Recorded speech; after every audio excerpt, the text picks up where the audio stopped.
Assalamualaikum warahmatullahi wabarakatuh. Semangat pagi anak-anak hebat. Apa kabar kalian hari ini? Semoga dalam keadaan sehat dan tetap semangat dalam mengikuti pembelajaran ya. Bertemu kembali dengan Bu Dewi. Hari ini kita akan mempelajari tentang klasifikasi makhluk hidup. Nah, sebelum kita memulai pembelajaran, alangkah lebih baiknya kita awali dengan membaca doa bersama-sama. Semoga Allah memudahkan kita untuk memahami ilmu yang kita diskusikan pada pagi hari ini dan menjadi ilmu yang bermanfaat. Berdoa, dimulai. Selesai. Nah, anak-anak hebat, hari ini kita akan membahas tentang Kingdom Plantae. Apakah kalian masih ingat? Pada pertemuan sebelumnya kita sudah membahas tentang klasifikasi 5 kingdom menurut Robert H. Whittaker. Apa saja? Apakah masih ingat? Betul sekali. Ada Kingdom Monera, Kingdom Protista, Kingdom Fungi. Nah, hari ini kita akan membahas lebih spesifik tentang Kingdom Plantae. Jadi, apa saja sih klasifikasi dalam Kingdom Plantae? Oke, mari kita mulai pembelajarannya. Sebelumnya, kalian siapkan dulu alat tulisnya dan kalian siapkan handout serta buku-buku penunjang lainnya untuk memulai pembelajaran. Sudah siap ya? Sekarang saya mempunyai video untuk kalian simak bersama-sama. Perhatikan ya.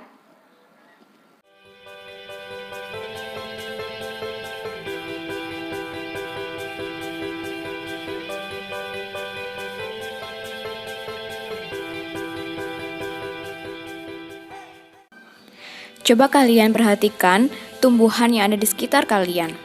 Apakah ada perbedaan ciri-ciri tumbuhan dengan Kingdom Monera, Protista, dan Fungi?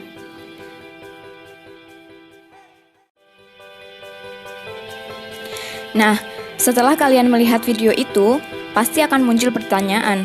Bagaimana kita bisa mengetahui tumbuhan tersebut yang memiliki kerabatan paling dekat? Bagaimana ciri-cirinya antara satu sama yang lain? Apakah ada kesamaan atau ternyata berbeda jauh? Mari kita pelajari bersama-sama. Karakteristik dari Kingdom Plantae yang pertama adalah eukariotik, artinya sudah memiliki membran inti. Yang kedua yaitu adalah multiseluler.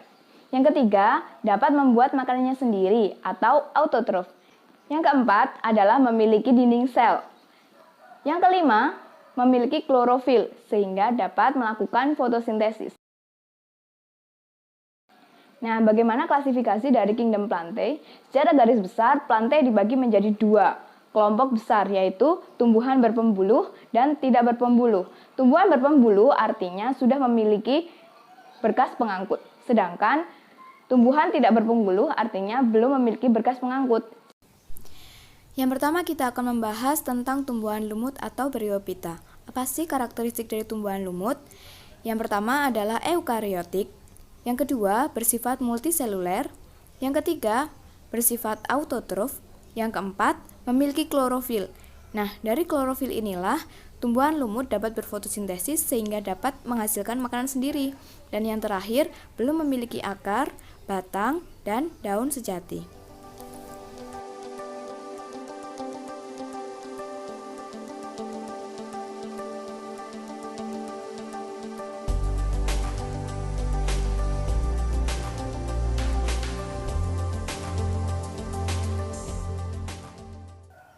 Lumut masih diklasifikasikan lagi menjadi 3 kelompok besar, yaitu yang pertama adalah lumut hati atau Hepaticopsida. Yang kedua adalah lumut tanduk Anthocerostopsida, dan yang terakhir adalah lumut daun atau Bryopsida. Selanjutnya kita masuk pada tumbuhan Tracheophyta. Yang pertama adalah tumbuhan paku. Karakteristik dari tumbuhan paku hampir sama dengan tumbuhan yang lain yaitu eukariotik, multiseluler, autotrof, dan memiliki klorofil. Namun ada satu ciri yang beda dengan tumbuhan yang lain, yaitu daun mudanya menggulung. Bagaimana bentuk daun muda pada paku? Kita lihat video berikut ini ya.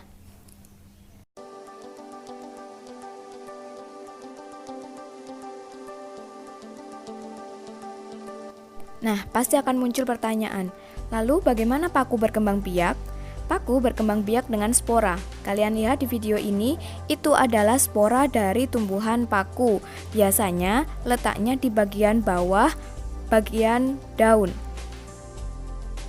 Paku masih diklasifikasikan lagi menjadi 4 kelompok, yaitu yang pertama adalah paku purba, yang kedua adalah paku kawat, yang ketiga ada paku ekor kuda, dan yang terakhir adalah paku sejati. Ini yang sering kita jumpai.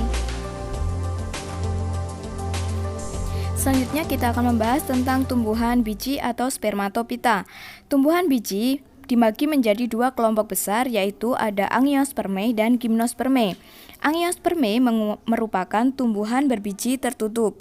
Ini yang sering kita jumpai seperti mangga, rambutan, durian, dan lain-lain. Sedangkan untuk Gymnospermae merupakan tumbuhan berbiji terbuka, artinya bijinya tidak diselimuti oleh buah.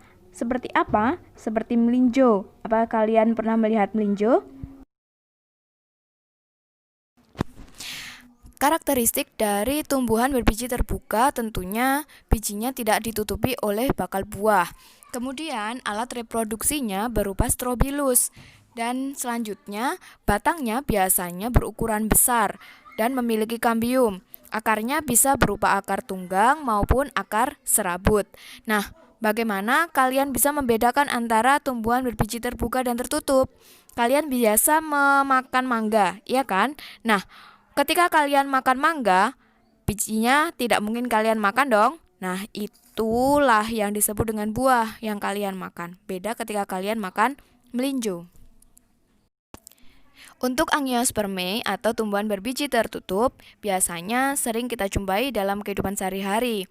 Nah, alat reproduksinya pun juga sering kita gunakan, yaitu adalah bunga. Biasanya organ batang, organ daun, organ bunga, akar itu bisa dibedakan dengan jelas.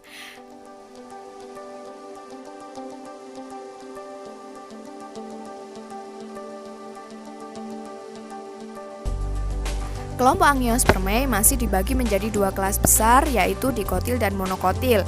Untuk dikotil dan monokotil, saya yakin itu bukan hal yang baru bagi kalian karena sudah pernah kalian dapatkan di SD. Apa sih bedanya tumbuhan dikotil dan monokotil? Kita lihat gambar berikut ini ya. Untuk memudahkan kalian boleh membuka lembar kerja yang sudah dibagikan untuk membantu pengamatan tentang tumbuhan dikotil dan monokotil di lingkungan kalian. Bagaimana? Siap mengikuti pengamatan?